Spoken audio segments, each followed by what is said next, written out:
Subscribe कीजिए मेरा YouTube channel और पाइए टेक्नोलॉजी से जुड़ी हर एक वीडियो। नमस्कार दोस्तों, मैं हूं अश्वनी और आप सभी का एक बार फिर से बहुत बहुत स्वागत करता हूं एक न्यू इंटरेस्टिंग वीडियो के साथ।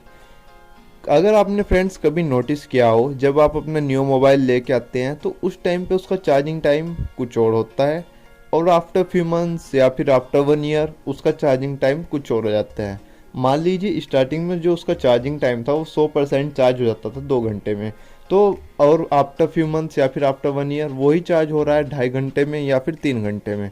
तो ऐसे हम क्या गलती कर रहे हैं जिस वजह से उसका चार्जिंग टाइम बढ़ रहा है। तो इस वीडियो में फ्रेंड्स मैं आपको बताऊंगा कि किस तरीके से हम अपने मोबाइल के चार्जिंग टाइम को कम कर सकते हैं, और आपको मैं इस वीडियो में और बताऊंगा mAh का कंसेप्ट। हम जब भी न्यू मोबाइल लेने जाते हैं तो उसमें जो हम बैटरी उसकी देखते हैं उसमें हमें दिखता है कि mAh की इसकी बैटरी 3000 mAh की है या फिर 4000 mAh की है। तो इस mAh के कंसेप्ट को भी हम इस वीडियो में क्लियर करें, क्योंकि ये डायरेक्टली रिलेटेड है फिर चार्जिंग टाइम से। यही डिपेंड करता है चार्जिंग टाइम के कम होने पे और ज़्यादा होने पे। तो इस वीडियो को आप एंड तक देखते रहिए।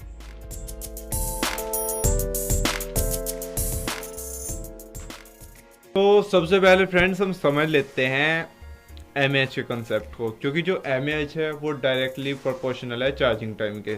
जितने ज़्यादा mAh होगा बैटरी का उतने ही ज़्यादा फिर उसका चार्जिंग टाइम होगा।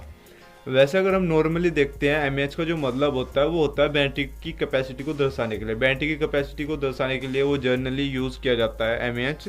बट अगर हम उसे साइंटिफिक रूप से देखें उसका जो मतलब होता है मिली एम्पियर पर हावर। उसका मतलब होता है 1 एम्पियर इक्वल होता है 1000 मिली एम्पियर के। तो अगर किसी बैटरी पे लिखा हुआ होता है कि 2000 mAh उस पर लिखा है, और अगर हम उसे एम्पियर में बदले तो वो होगा 2Ah यानी 2 एम्पियर पर हावर। अभी ये एम्पियर वर्क किस तरीके से करता है, हमारे चार्जिंग टाइम को किस तरीके से कम ज़्यादा करता है, वो भी मैं आपको बताता हूँ। एज एन एग्जाम्पल अगर मैं बात करूँ, कोई बैटरी जो है 1000 mAh की है और 3.7 वोल्ट एंड 1000 mAh उस बैटरी पे ऐसा लिखा हुआ है, तो उसका मतलब क्या हुआ, हमारा जो मोबाइल वर्क करता है वो वर्क करता है 4.2 जो मैक्सिमम वोल्टेज होती है बैटरी की, और मिनिमम वोल्टेज एक रेटिंग वोल्टेज जो बोल दीजिए आप वो होती है बैटरी की 3.7 वोल्ट। जो हमारा मोबाइल वर्क करता है 3.7 वोल्ट एंड 4.2 वोल्ट, इतनी वोल्टेज के बीच में हमारा मोबाइल वर्क करता है।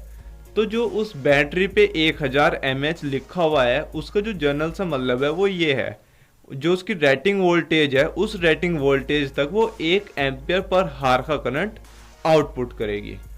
अब अगर हम उसकी चार्जिंग की बात करें हम जो हम उसमें चार्जिंग यूज कर रहे हैं उस चार्जिंग के अगर आउटपुट पे ये लिखा हुआ है 5 वोल्ट एंड 0.5 एम्पियर, उसके जो आउटपुट है उस पर कुछ ऐसा लिखा हुआ है और उस चार्जर से हम उस बैटरी को चार्ज करते हैं।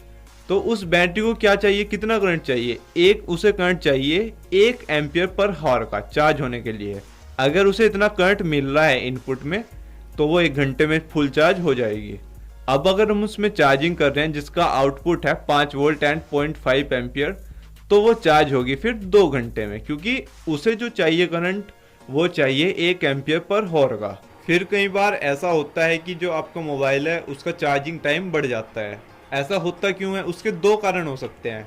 या तो आप एक डुप्लीकेट चार्जिंग यूज़ कर रहे हो या फिर आपका जो चार्जर है वो ख़राब हो चुका हो। अगर आप डुप्लीकेट चार्जिंग यूज़ कर रहे हो तो उसमें आपको क्या देखना है वो मैं आपको बता देता हूँ। जब भी आप एक डुप्लीकेट चार्जिंग यूज़ करें, जो उसका डुप्लीकेट चार्जिंग का आउटपुट है वो सेम होना चाहिए ओरिजिनल चार्जर से, तब वो इतने टाइम में चार्ज होगा जितना कि आपका ओरिजिनल टाइम था, जितना कि आपका ओरिजिनल चार्जर जितने टाइम में चार्ज करता था आपके मोबाइल की बैटरी को, तो उतने टाइम में फिर वो डुप्लीकेट चार्जर भी चार्ज कर देगा आपके मोबाइल की बैटरी को, अगर उसका आउटपुट सेम है एज एक स्पेसिफिक चार्जर जो उसका ओरिजिनल चार्जर है उसके सेम है। अब एक केस ऐसा होता है कि जब आप यूज़ भी एक कंपनी का एक स्पेसिफिक चार्जिंग यूज़ कर रहे हैं बट उसके बाद भी आपका जो चार्जिंग टाइम है वो काफ़ी ज़्यादा हो गया है, तो उसमें क्या होता है, जो हमारा ट्रांसफॉर्मर होता है चार्जिंग के अंदर उसकी कई बार क्या हो जाता है, उसकी कोयल ख़राब हो जाती है, कोयल एक तरह से किसी वजह से बर्न हो जाती है, या फिर उसके जो आगे कैपेसिटर लगे होते हैं वो ख़राब हो जाते हैं किसी वजह से। उससे क्या होता है, उसकी जो वोल्टेज है वो तो 5 वोल्ट सेम रहती है, जो उसका करंट है करंट फ्लक्चुएशन है वो कम ज़्यादा होने लगता है।